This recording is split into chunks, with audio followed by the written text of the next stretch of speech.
नमस्कार, जय हिंद, वंदे मातरम दोस्तों। मैं नवदीप सिंह तक्षशिला बुंदेलखंड में आपका एक बार फिर से स्वागत करता हूं। तो मध्य प्रदेश शिक्षक वर्ग 3 पात्रता परीक्षा प्रैक्टिस सेट नंबर 16 है ये हमारा। तो ये मैथ पेडागोजी का प्रैक्टिस सेट है। इससे पहले हम 15 प्रैक्टिस सेट अपने कर चुके हैं। तो जिसने भी ना देखा हो वो देख ले। प्रैक्टिस सेट की अलग प्लेलिस्ट बनी हुई है। तो ये वर्ग 3 और सीटेट के लिए बहुत ही इंपॉर्टेंट है आपका ये पूरा प्रैक्टिस सेट। और आपको पता है कि कल से एग्ज़ाम चालू हो जाएंगे 10 तारीख से आपके 10 नवंबर से आपके वर्ग 3 के एग्ज़ाम हैं। तो ये सभी के लिए बहुत इम्पोर्टेंट है। तो ज़्यादा से ज़्यादा लोगों तक लाइक करके शेयर ज़रूर कर दें सभी तक इस वीडियो को। जिसने अभी तक हमारे चैनल को सब्सक्राइब ना किया हो वो सब्सक्राइब करके बेल आइकन को ज़रूर प्रेस कर दें। इससे आगे भी आपको नोटिफिकेशन मिलते रहेंगे। जो कुछ भी जानकारी आती है आपके क्लासेस से संबंधी सारी जानकारी आपको हमारे चैनल पर मिलती रहेगी। तो चलिए शुरू करते हैं बिना किसी देरी के। पहला क्वेश्चन, तो आपको पता ही है कि मैथ पेडागोजी हो या किसी कोई भी सब्जेक्ट हो, सब्जेक्ट की पेडागोजी आपकी आधे नंबर से पूछी जाती है, लगभग 10 से 15 के नंबर के बीच में। तो इसमें हम 10 क्वेश्चन करेंगे। तो आप ज़रूर बताएं कि कितने आपके सही हो रहे हैं और आपको प्रैक्टिस सेट कैसी लग रही है। तो इसमें अब क्या पूछा गया है, प्राथमिक स्तर पर गणित में निम्नलिखित में से किसका आकलन करना सर्वाधिक उपयुक्त है। तो प्राथमिक स्तर के हिसाब से बताना है कि गणित में किसका आकलन करना सबसे ज़्यादा उपयुक्त रहेगा। छात्रों द्वारा सीखे गए तथ्यों और सूत्रों का आकलन, समस्या हल करने में चरणबद्ध उत्तर को प्रतिफलित करना, या फिर वैकल्पिक युक्तियों और क्रियाविधियों का उपयोग करना, या फिर केवल औपचारिक कलन विधि के उपयोग की योग्यता का आकलन करना। तो इसमें से क्या सही हो जाएगा, मैंने पहले ही बताया था केवल वाला ऑप्शन नेगेटिव होता है। तो ये तो आपका गलत हो जाएगा। तो 3 ऑप्शन बच गए आपके, वैकल्पिक युक्तियों एवं क्रियाविधियों का उपयोग करना, समस्या हल करने के चरणबद्ध उत्तर को प्रबलित करना, या फिर छात्रों द्वारा सीखे गए तथ्यों को सूत्रों का आकलन। तो सूत्रों का भी हम आकलन नहीं करेंगे। ऑप्शन नंबर सेकंड और थर्ड में से क्या सही आंसर हो जाएगा आपको ये बताना है। तो इसका जो सही आंसर हो जाएगा वो हो जाएगा ऑप्शन नंबर 3, वैकल्पिक युक्तियों और क्रियाविधियों का उपयोग करना। ऑप्शन नंबर 3 इसका बिल्कुल सही आंसर हो जाएगा। अगले क्वेश्चन पर चलते हैं। अगले क्वेश्चन में क्या पूछा गया है, सालिजा अक्सर दशमलव संख्याओं की तुलना करने में गलती करती है। उदाहरण के लिए 0.30 और 0.3 से बड़ा है सबसे संभावित कारण है, क्योंकि उसको दशमलव के बाद की संख्याओं में अंतर करना नहीं आता है। तो इसका क्या कारण हो सकता है, निम्न बुद्धि लब्धि, ध्यान में कमी, दशमलव के क्रम में शून्य के महत्व के बारे में गलत धारणा, स्कूल के बाद अभ्यास की कमी। तो ये बिल्कुल गलत आंसर हो जाएंगे, ध्यान में कमी या निम्न बुद्धि लब्धि ये बिल्कुल गलत होंगे। आपका जो सही आंसर होगा वो होगा ऑप्शन नंबर 3, दशमलव के क्रम में शून्य के महत्व के बारे में गलत धारणा होने की वजह से वह ऐसी गलती करती है। अगले क्वेश्चन पर चलते हैं। इसमें पूछा गया है, गणित की कक्षा में हस्तचालक इस्तेमाल किए जाते हैं। तो हस्तचालक का उपयोग क्यों किया जाता है गणित की कक्षा में।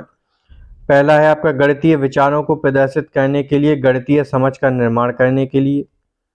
अगला ऑप्शन है विद्यार्थियों को व्यस्त रखने के लिए ताकि वे एक दूसरे से अंतःक्रिया ना करें तथा कक्षा में अनुशासन रहे। तो ये तो बिल्कुल गलत ही हो जाएगा, इसके लिए व्यस्त रखने के लिए नहीं किया जाता है। विद्यार्थियों को अच्छा समस्या समाधानकर्ता बनाने के लिए, उन्हें प्रत्यक्ष रूप से अनुभव देने के लिए किया जाता है, या फिर मूर्त अनुभवों द्वारा विद्यार्थियों को ज़्यादा कुशल बनाने के लिए। तो आप इस हस्तलिखित क्रियाओं का इस्तेमाल कर रहे हैं, इसमें मूर्त अनुभवों का उपयोग नहीं कर रहे हैं आप ज़्यादा कुछ ऐसा, और ना ही समस्या समाधानकर्ता बनाने के लिए इसका प्रयोग किया जा रहा है।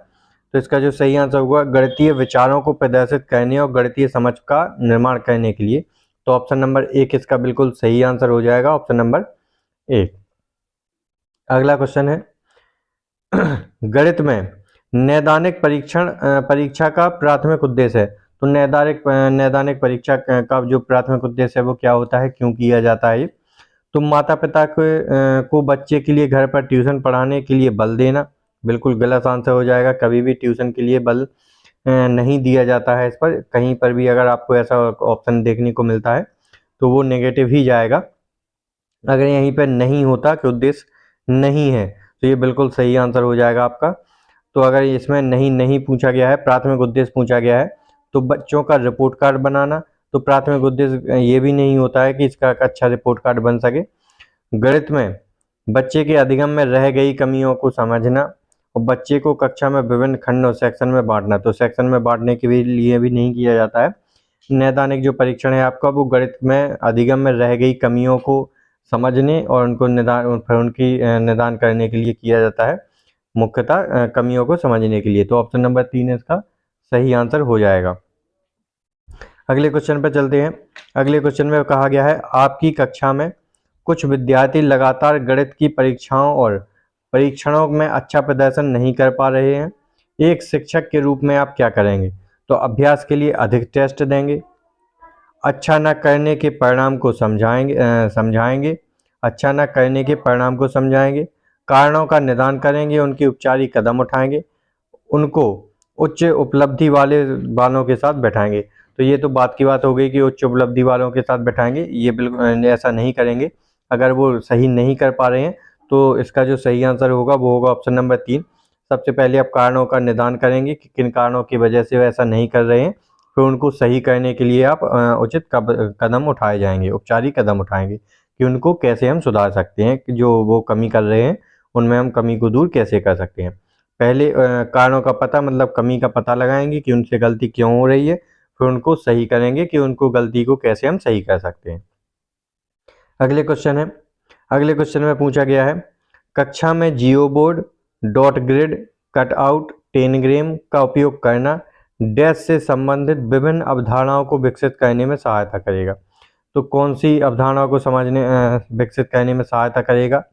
आकृतियों को, बीजगणित को, मापन को, या फिर आंकड़ों का प्रदर्शन, आंकड़ों का प्रबंधन।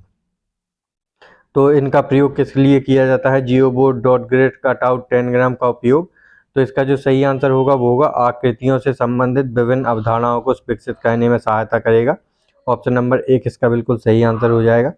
तो आपको ये क्लास कैसी लग रही है प्रैक्टिस सेट, आप कमेंट बॉक्स में लिखकर जरूर बताएं और इस वीडियो को ज़्यादा से ज़्यादा लाइक करके सभी तक शेयर जरूर करें। तो अगले क्वेश्चन पर चलते हैं।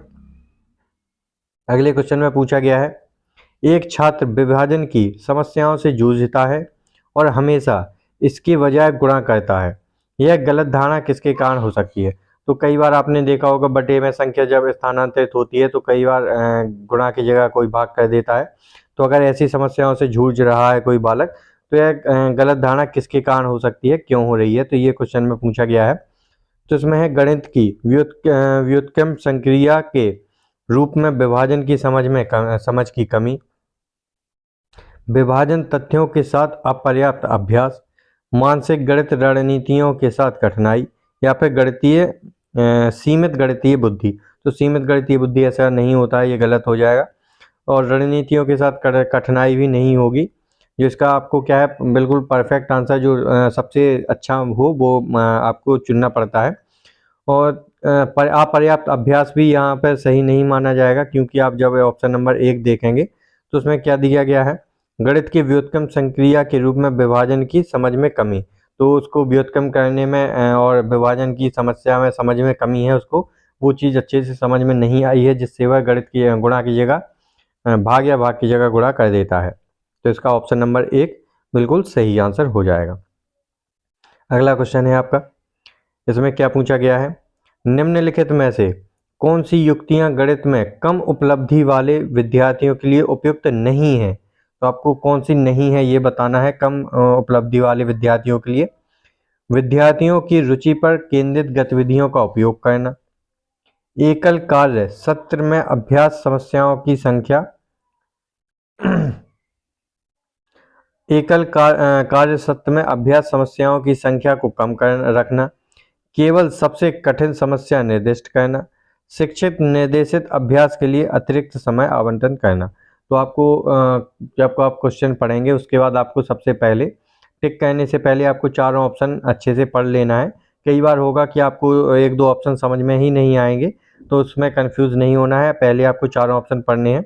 इस क्वेश्चन में जैसे आप पहले ऑप्शन में पढ़ेंगे तो इसमें ज़्यादा समझ में नहीं आ रहा होगा, क्योंकि इसमें क्या पूछा गया है, नहीं पूछा गया है कि कम उपलब्धि वाले विद्यार्थियों के लिए क्या उपयुक्त नहीं होगा।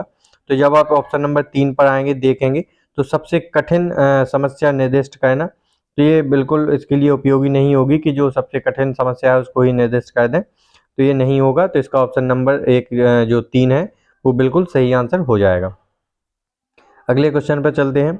अगले क्वेश्चन में क्या पूछा गया है, गणित में उपचारात्मक शिक्षण के दौरान हस्त कौशल का उपयोग का क्या महत्व है। ऐसा ही मिलता जुलता क्वेश्चन हम पहले भी कर चुके हैं।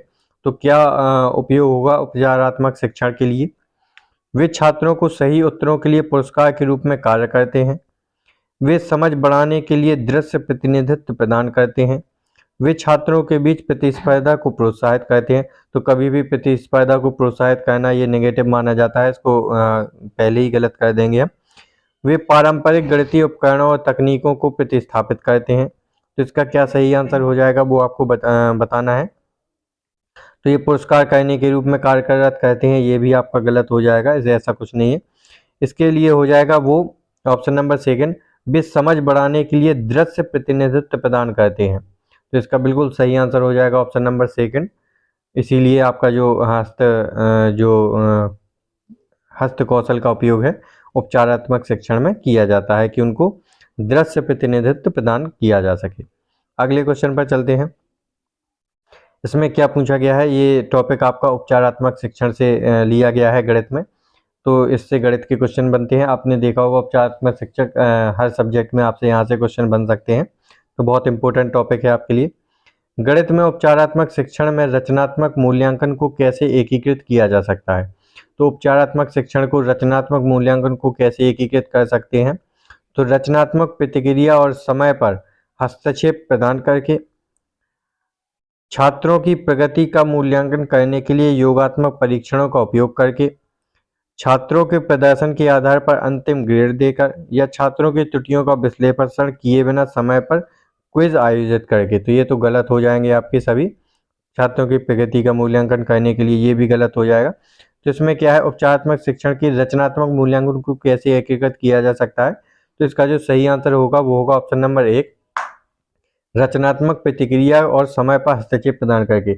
आपको समय पर हस्तक्षेप करना पड़ता है और उनकी जो प्रतिक्रिया है उसको देख रेख में आगे बढ़ना पड़ता है, तब आपको रचनात्मक मूल्यांकन को एकीकृत कर सकते हैं। तो इसमें देखने में ये थोड़ा अजीब लग रहा होगा ऑप्शन नंबर 1, लेकिन इसका जो सही आंसर होगा वो ऑप्शन नंबर 1 ही होगा।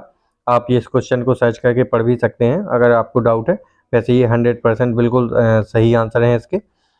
तो कैसा लगा आपको ये वीडियो, आप कमेंट बॉक्स में ज़रूर लिख के बताएं। इसमें हमारे जो 10 क्वेश्चन है वो पूरे कंप्लीट हो चुके हैं। तो आपने जिसने भी पहले वाले प्रैक्टिस सेट ना देखे हों वो ज़रूर देख ले, और कमेंट बॉक्स में भी बताएं कि आपको कैसा लग रहा है। और आप जब एग्ज़ाम दे के आएँ, जिनके भी एग्ज़ाम हो चुके हों, कल से स्टार्ट हो जाएंगे आपके, तो कैसा एग्ज़ाम किया है, कितने नंबर आ रहे हैं, आप कमेंट बॉक्स में ज़रूर लिख के बताएं। तो मिलते हैं अगले वीडियो के साथ। जय हिंद दोस्तों।